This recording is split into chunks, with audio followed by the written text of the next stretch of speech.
All right, this is Quantum EA back with another stock review heading into the week, new month, 6 June 1st, 2025. We'll be looking at MAR. I've been beating on MAR a while, been calling it a crappy stock.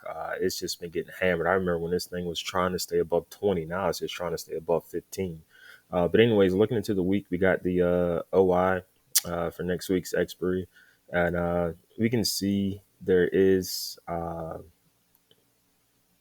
some upside positioning with we are in positive GEX and DEX heading into the week, but it's kind of in a no man's land for me right now around 14. What you see is I have a lot of lines here because that is I mark off the open, high, lows, and close of the month and week, previous month and week, and as we can see, the 14 area has been basically the key level. You can see back here on the 8th.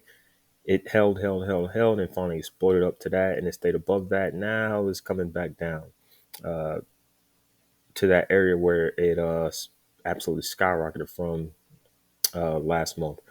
The key thing to watch here is this imbalance gap right here.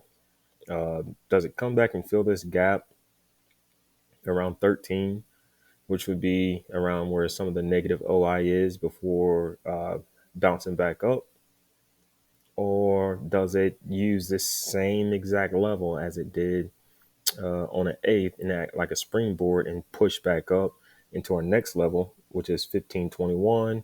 Then the high volume node, which is right by the POC around 1589 to 16, before tapping the next resistance zone around 1670 to 17. We can see the positioning supports the upside, but obviously, like everything, the news and uncertainty of everything just makes it hard to have a long-term directional bias. That is why we scalp.